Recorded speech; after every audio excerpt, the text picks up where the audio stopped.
All right, today I'm joined by Delilah Adrian, founder of Bloom Marketing Consulting. Thank you so much for joining me today. Thanks for having me. I'm excited to be here. Awesome. Well, love to really start off kind of your career arc and journey. Kind of what are some of the big moments that kind of led to where you're at today? Boy, it's been a journey. I initially got started working for the good old Yellow Pages just back in 2014 when they were going, helping their customers go from traditional marketing and advertising, channels into the digital world of websites and PPC and, all of that good stuff. So that's kind of where I got started working in my own backyard of, greater Tampa Bay and helping businesses just really understand the digital landscape and the advantages of being there. And then that just continuously evolved just as marketing continues to evolve and eventually kind of got into more, channel marketing, learning a lot about B2B and, even got into, a little bit of account-based marketing and enterprise marketing. So kind of around the whole scope of the marketing world and decided after 12 years of working in agencies that, there's some things I'd like to do a little bit differently for clients and utilize all the things that I learned that clients love about agencies and take out the things that clients don't love about the agencies that they've worked with and kind of came up with my own personalized solution. And that's where I'm at today. Yeah, that's awesome. And I know you do really a lot of like bespoke kind of custom solutions.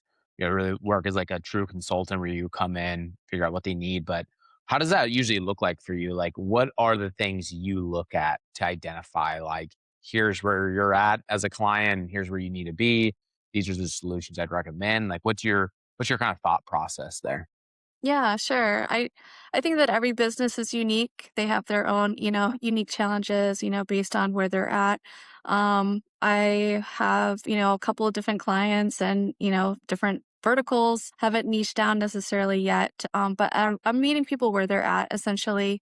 So I have businesses that weren't necessarily doing anything on digital. Their word of mouth goes pretty far and but they recognized, there's a lot of opportunities missed, in terms of establishing an online presence. So just really a personalized approach, I have to say, looking at, their business and what their goals are, and what they have established so far, what they have, kind of going on, and then take a look at, their competitors and obviously all the things that I've learned from, marketing consulting with different businesses over the years and taking best practices and just helping them kind of get set up for success moving forward. And then there's other businesses that I work with that are really established and they're doing a lot of really great things. And then I just kind of come in and fill the gaps. Awesome. And what have you seen has been like kind of the biggest like points of failure or challenges that most brands deal with in their marketing and that they need to overcome? Mm. I would say the theme that I'm seeing a lot of recently is businesses that are trying to do a lot on their own and they might not necessarily be the most skilled at that. Granted, they're really great at what they do. But I think in the world, with all the AI introductions lately, a lot of people think that they can just kind of do everything on their own and like automate it and trust what ChatGPT tells them to do. So my role as a consultant is to really set them up for success and help them utilize and pull levers that are going to be the most effective for their bottom line. Yeah, that makes sense. Yeah, I think a lot of people think and believe you can just use AI for everything. Or I think there's kind of like this opinion, overarching kind of belief around there. From my own experience, I think it can help a lot in processing and automating certain things and doing things faster. But it does take high level knowledge and experience of understanding what a good outcome is Yep. and what information you need to input in the system in order to get the output. And I think that's where a lot of companies may go wrong, or you end up getting kind of very AI slop type content or output, or very generic results is from that. I can't tell you how many emails I've recently gotten where the whole email was definitely written by AI and was very meaningless. Like it sounded on the surface kind of good, but really when you read it line by line, it didn't have any real substance or intention behind it and didn't really line up with what we were trying to accomplish. And I think that's kind of the danger is people using it as a crutch rather than figuring out how it's really is a solution. But have you found good uses of it, and do you help clients at all with using AI? Yeah, definitely. Um, AI is, like you said, it's a really great tool, but you gotta use how to use the tool properly to get it done right. So, I mean, like you, I get inundated with lots of those messages as well, and they're not personalized. It's always like, "Do you have a quick 15 minutes?" Like, no, 15 minutes doesn't sound quick. So, but yeah, I mean, definitely, I think AI is a really great tool. I'll use it to sometimes, help with auditing, and finding opportunities for us to kind of like fill in gaps, whether it's like looking at all of their content, on their site or like their blogs, and then looking at their service industries and deciding, what are some pieces of content that is really missing that they need to focus on implementing into, their social media or their website or whatever the case may be. So that way we can help them show up more, with the AEO and GEO, like having the right content absolutely matters. So, but human oversight is definitely really important for that as well. So AI with human oversight, using it as a tool and not a crutch is key here. Yeah, absolutely. And I think some of those you mentioned that I think is very true, especially mattering on the size of the company and where they're at, kind of what stage they're in their kind of marketing journey or development is resources and people is really what they're trying to do is identify like how do they maximize the resources, what people they need in order to deliver on a marketing objective. And I think I've seen a lot of recent studies where fractional CMOs is on a huge rise and increase. A lot of fractional employees, contractors, agencies, I think they have at their wheelhouse. But from your experience, like what have you found kind of the benefit or the opportunity for more fractional CMOs, knowing that you're trying to reach like a more of a agency marketing type of audience? There's a lot of people out there that have, that experience working within an agency. Like what's the opportunity that you've experienced for being a fractional CMO or consultant for different brands? I think that's a really great question. I'm seeing a lot of need for fractional. I think it's being received quite well from people in my network that have recognized that I've gone into it, where they have some marketing support within their organization. But as we understand, every marketer isn't good at everything marketing. You might have someone really good at operations, someone really good at social or graphic design, someone really good at messaging, someone really good at SEO. So no marketers all created the same, right? So I found myself working with a law firm that had someone that was really great at images, really great at newsletters, and really great at the social. So all of those with graphics tied into it, but they didn't know what to do in a lot of different areas, or they create a graphic, but they didn't know where to post it. So they really needed a strategy behind all of the work that they were putting on the table for the law firm. They're putting a lot of energy into creating content, but they don't know which channels, and then also needed some guidance on kind of like the copywriting and the messaging and how to get that right for particular audiences on different channels. So definitely seeing it as a need, and then also with organizations that are really confident at where they're at, but they could definitely see how it could be beneficial to have the insight of a senior marketer to kind of come in and provide some really great fresh ideas and put some strategies into place, and then kind of monitor the execution of it, but not necessarily having the resources to hire a whole marketing department. So I'm seeing a lot of use cases where fractional marketers are definitely essential in 2026. Yeah, absolutely. Especially, yeah, any business under 5 million seems like it makes a lot of sense. You generally don't have the resources or capacity or even maybe the demand or need for a full-time CMO or senior level marketer, but you basically get kind of the best of both worlds and fixes Mhm. your costs while also getting access to really high level strategic work. And that gives the fractional person the ability to work across many multiple different accounts. And so I Yeah. see it as kind of like this really strong balance. And I actually really relate that a lot to I see it in the agency space where agencies are kind of being stretched very, very far horizontally, meaning there's more and more services agencies are expected and asked to provide for their brands and clients. And it seems to be never ending. And I think that stretches the agency. And then you end up either offering services that you're not very proficient in, and doing not a great job at, or just losing out on business and opportunity. And I kind of really built my agency around that specific need or issue, is that we're just going to supply one specific specialty and just be the best at that service, because we know agencies are so overwhelmed and so stretched thin, because there's so many things agencies have to do. They have to do graphic design, and with graphic design comes 1,000 different assets with all the different networks. Comes web development Yeah. and SEO, and now there's AEO and all the AI use cases and automation and email marketing and TV or video production and social media. It's like it seems like a never-ending chase for agencies to service, and brands I think are asking, demanding more and more. So I think it's similar how brands could use fractional. I think it's the same way as agencies figuring out how to use fractional, either contractors for specific specialties or agency partnerships. I found as kind of the best solution for them. Yeah, I think it definitely goes both ways. And my brain was listing off things as you were. I was like, wait till he gets to the email marketing because I've seen this in agencies where they try to do everything they can to make their client happy by any means necessary, and that even means spinning up some new, service that they haven't done before. They'll use ChatGPT to figure it out too, And I think it's important that we kind of stick in the lane that we're experts at.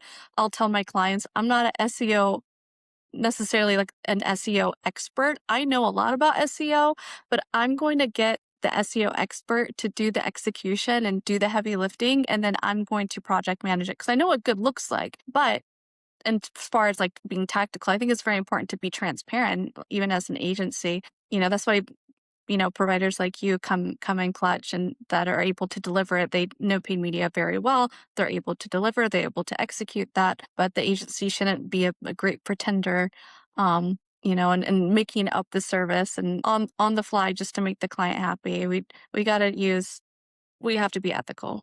Yeah, absolutely. I think and eventually you end up getting exposed when you try to do something that you're not truly an expert in. And then I think that breaks down trust. And I'm from a core belief that like trust is the foundation of a good relationship in any capacity, business or personal. It's like you have to have trust as the foundation. And I think that just breaks down trust when you say you can do something and you can't deliver on it. So I think that's always a challenge. So I think it's just figuring out brands or agencies of figuring out what can you do in house, and then what are things that you can strategically outsource and bring in to deliver. And it kind of works in a similar fashion, I think, for fractional versus like contractors, partnerships for agencies.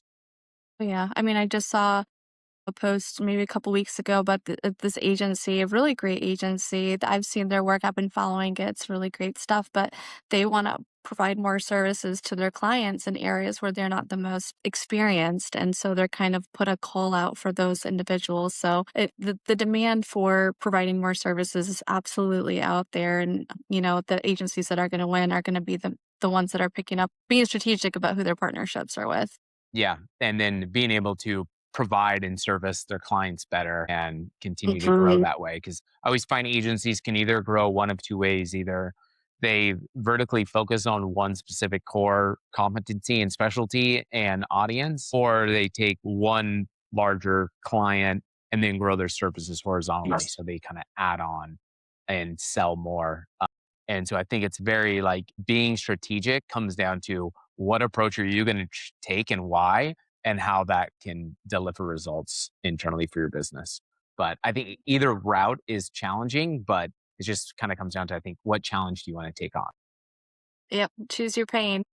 Use your pain always. I know you've worked also like a lot in like business development. You're obviously come from a marketing background, but curious what your opinion and kind of from your experience working with brands and just internally at agencies, what do you see as kind of like core tension between sales and marketing? And what do you think some solutions are to, merge that gap better? Yeah, no, that one hits close to home. Marketing and sales alignment. Yeah, that's a common issue. It's the dead horse people keep beating over and over again in our community. There's definitely a lot of contention between those two teams. I think it's really important for sales and marketing to find ways to come together and communicate. and respect one another's experiences. I think that marketing can learn a lot about sales that can help with their messaging because they're boots on the ground. They're the ones having conversations, having like making tons of phone calls you know, and emails all day long at events, out in their community, networking, whatever the case may be. Those people are closest to the customer. So I think listening to sales and what they want is pretty important. I hear a lot of conversations about, like, they want better collateral and all that good stuff. And then sales, learning from marketing too. I don't know. I've been on both sides, and I think I sympathize quite a bit with sales looking for the right materials, but also coming from experience and working with some organizations that marketing was always lighter than it should have been. So, big believer in marketing being a pretty important component of business. Without marketing, you're really not going to get a lot of sales, in my opinion. But yeah, communication, I think, respect, ways that you can do kind of like, give them opportunities to be able to have their voices heard. And then sales teams, yeah, you should follow up on leads. It might take a couple of touches. It might take seven touches. It might take 10 touches, but that's probably one of the biggest complaints that I would hear from marketing is, giving up on the first try. Following up is pretty important. So those are just couple of tidbits from my experiences. Yeah, definitely the common theme. Marketing saying you're not following up the leads, and sales saying the leads aren't good enough or aren't The high enough leads are quality. bad. Yeah, which I think comes down to definitely like I look at that as really a marketing challenge is like the lead quality, which also comes to like alignment and messaging of is there alignment in terms of what's being marketed to what's being sold through? Mm. And the lead quality can be very affected by that. Like marketing's leading with one thing and sales is trying to sell something else. There's going to be all kinds of conflict. So I was looking from a top down structure of is there a strategic overview that connects marketing and sales together so there's alignment and consistency in terms of what's being marketed versus what's being sold? And then marketing really being very particular on where the traffic's coming from, where the leads are coming from, and really being self-analyzing, are these leads being quality and driving results? I have very limited experience on the sales side, so I don't really speak to sales too much, but at least from marketing, I think always identifying like what's the traffic source and is this quality leads or not. And I think the other thing is people try to the standard belief usually has always been like, you know, remove any limitations. I guess not for everybody, but always like, how can we make it easier to get leads? And I think friction is actually a very valuable tool to use in marketing. So if you Mhm. can apply friction, you can likely increase quality. The cost per lead might increase, which from a media buyer is always a challenge because generally our clients don't like to see higher cost per lead. But we do see adding friction, while it'll increase cost per lead, it will also increase usually quality of leads because somebody who's willing to get through all the friction points and be pre-qualified, then generally ends up being a higher quality lead. And that's why I think the balance or challenges is like, do you want to go really easy? Like a good example would be see a lot of people using Facebook lead forms.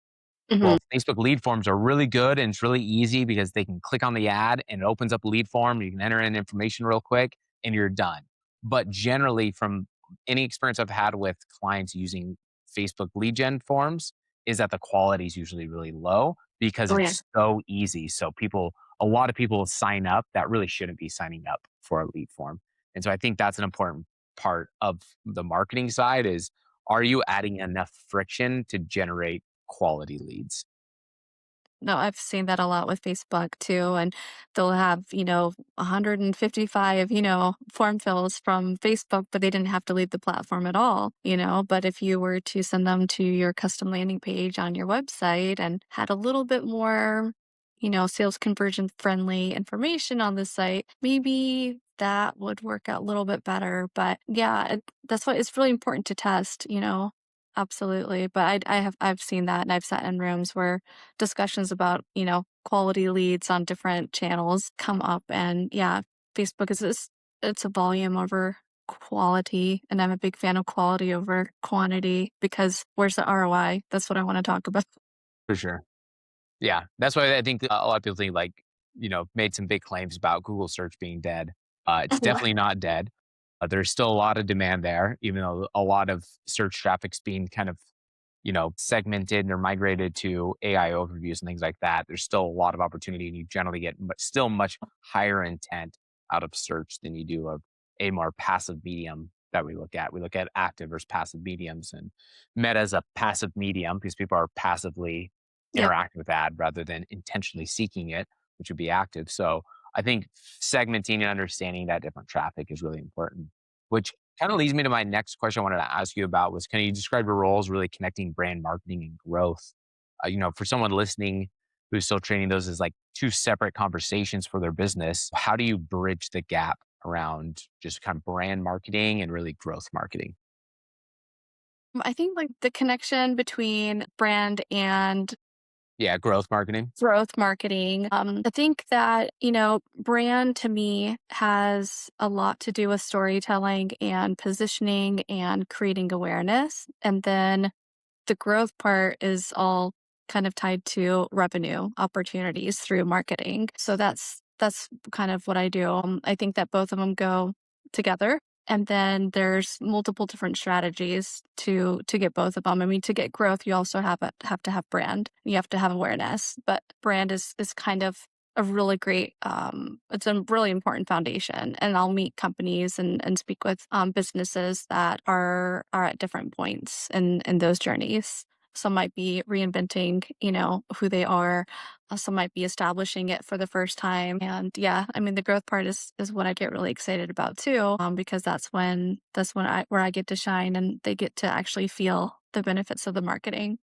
Yeah. How do you look at kind of mixing those two? Like, is it a kind of mixing in different strategies for both, or seeing how they work together, or different budgets for brand marketing versus growth marketing? Like, how do you kind of, is there any type of way you look at like kind of splitting that up tactically? I think no, that's a really great question. Yeah, I'm just curious, like, what would be like like if I'm a brand and I need to do both, I need brand marketing, right? It's kind of like my long term foundation because I think brand is essentially like the difference between price, right? Like if I have a mouse company and I have a mouse and I'm trying to sell this mouse, how much more is somebody willing to pay for my brand name if the product's basically the same? It's kind of the way I Yeah. look at brand, uh, which takes a long time to build because it takes a lot of like associations and connections. So it's like kind of look at it as like a long term strategy. It's kind of like organic marketing. It's like you have to look at it over a longer period of time versus growth marketing. I think too often um, brands get fixated on the growth marketing because they want to see $1 in, two, three, four, $5 back Mhm. in terms of their marketing ecosystem. And what we generally recommend is like from a paid media standpoint, taking out all other marketing solutions, which there's a lot in marketing you can do to invest in brand and growth. But from a marketing perspective, for example, like we'll be 80% focused on cold traffic and 20% focused on warm or hot traffic. You're targeting first party lookalike or first party lists, things like that are your most like likely to purchase, and also a mix of different ad channels. Is that some ad channels are much more like search is going to be pretty much all growth, all sales focus, and other channels might be a mixed bag of awareness and growth. But I think too often many businesses get fixated on the lowest funnel tactics and put all their eggs in that basket and then wonder why their numbers aren't growing. Or when increase increase dollars or investment, they don't get the equivalent output back of revenue. And I think most of that comes down to too much of a fixation on growth marketing, too much of a budget allocation on growth marketing, and not enough budget allocation to brand marketing. So they kind of are out of balance for how much they should be investing in brand versus growth. No, you're At least totally from right. that's like my perspective from like a paid perspective. Paid perspective. Yeah. No, you're totally right. I think my brain just goes to, like, all the complex layers that go into, like, each and every one of those because in order for growth to be super successful, you do have to have brand, right? Like, so just think, Salesforce versus HubSpot. Like, they both have their brands, but like the way they might go about growth might be different. One might be, they're at events, they're spending money on, search, Um, so growth has to do with, all the levers that they're going to pull to get those bottom of funnel opportunities, right? But you can also use like TikTok for brand and for growth, right? So you can have that like engaging, funny content, like, this brand has a personality, they're likable, you get like likes and stuff. But then the educational content is going to be more of like a growth thing because it's going to position you as someone that knows what they're talking about and trustworthy, vendor, provider, whatever the case may be. So there's different types of content that you can do on those channels for brand and for growth. I think they're both absolutely necessary, but I think brand is probably the most important foundation to get right before you start putting a lot more money into growth. But don't ignore brand. Yeah, Don't 100%. ignore growth. Yeah. No. Yeah, and I think from my experience, at least in paid media, people overinvest into just the lowest funnel and don't think about building brand. And Yes. that's why are really big on either having some type of video education type content that you're pushing out to attract and build relationships with your target audience and address different problems that they may be experiencing. And the connection, the bridge you're trying to get them is that you're the solution.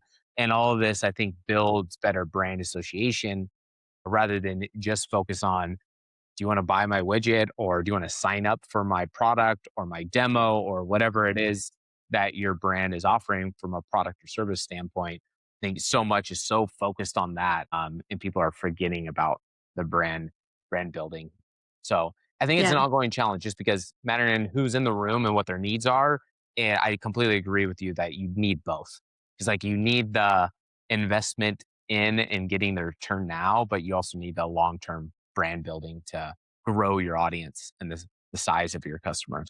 No, absolutely. I mean, you want your whole team to hit home runs. Like, you gotta get to first base, you gotta get to second base. Like, you have to put your players on the bases. So, like, they say it's a funnel. Some people say it's like all these different shapes of like the marketing, experience and the buyer's journey, right? So, I don't think you can expect people to just close on sending them an email asking for 15 minutes of their time. Who are you? What do you do? What problems do you solve? Or do you have these accreditations? Do you have these licenses? Like that's all about, the brand to growth journey is being able to, when you're marketing your product, your service is, people when they recognize your brand, they're more likely to make that purchase, obviously. I mean, most people are doing their research before they even get to the buying decision, right? Like they say 77, it could be like almost 90% by now. Like with all the information that we have available, they're not going to just buy if because you told them, just to do like they are going to do their research. They want to find all of that great content about the brand. What do you do? Who you are? Why should they trust you? What are the case studies or, the testimonials and all that good stuff to get them to go over the finish line and make a purchase. Absolutely. Yeah, that's why I think regardless of the size of the companies, like you have to be in all those places because Mhm. people are generally not making decision in a vacuum. It's not like they only see a meta ad and then go to your site and purchase. That can happen, but it's not likely for most businesses and different products and services. So it takes, like you said, the research, like viewing different pieces of content, consistent messaging. And now I think AI is having a huge play and role in this because people are going to AI, asking AI about their problems, issues, solutions, things they're looking for, products, services, whatever, and they're looking at it like a friend or a family or an expert's giving them advice back. And I really relate it to, we always see in studies of like, why do people make purchases? And always at the top is friends and family. And I think AI is going to compete right there with it because people are looking at AI responses like an expert, like a trusted advisor, and they're relying on it to give information. So I think the AI overviews and response is becoming like significantly more important because of that. And from what I've seen and read is that the traffic's dropped off in terms of organic traffic, but the Mhm. quality of traffic has increased that's Okay. hitting sites. Yeah, no, that makes sense. And people are going to chat GPT for their health issues. They, am I having a heart attack? What are the signs of a heart attack? Yeah, they're going to use it for the short list of Yep. businesses to work with, you know? Right. Absolutely. I believe that 100%. So that they have to do the work to get there. They're going to have to invest in it. Yeah, absolutely. Wild world things are changing into. Yeah. As an elder millennial, we've seen the whole evolution. I know that's why I don't know sure if you remember this term, but remember early in my agency life, I was told that I was a digital native, and then all the like Gen X and Boomers were digital immigrants because they were kind of in their adult years before the internet really had completely taken over every aspect. Yep. And I was a digital native because I kind of grew up with the internet or Mhm. millennials basically.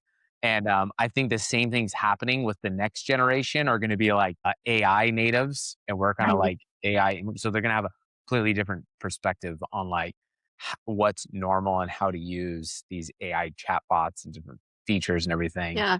in their daily lives. Just like we completely use the internet very differently, oftentimes versus the other generations and stuff, just because of we grew up with it. So we definitely have seen like the evolution of the internet on a very like our entire lives basically has been the evolution of the internet. And No, that's taken on a whole new absolutely. shape and fashion. I remember when the CD-ROM used to come in the mail for AOL time and that Yeah. knocking each other off the phone and off the internet with phone Yeah. calls on the landline, and I can hear my son calling me a boomer already. That's all right. But, you know, Everyone's gotta deal with it eventually. it'll be my time. Yep. No doubt. Okay. The last question I have for you. If you could just give your younger self one piece of advice when you started your career, what would that advice be? Really great piece of advice that I've heard over and over throughout my career is to fail fast because you learn by making mistakes, and that's true. It's definitely true. You figure it out. Yeah, don't always wait for, like, the right opportunity, you know? You just dive in, just jump into it, learn and fail fast so that you can get over to the other side. Awesome. I love that. And it's easier to fail younger than it is older. So Yes, you have more time to, there's more grace. course correct when you're younger versus it gets harder and harder as you get older, no doubt. But awesome. Well, appreciate you and all your wisdom, insight, knowledge, and everything you shared today. Thanks so much. Yeah, no, thank you for having me. It was a pleasure. Awesome. Have a good one. You too.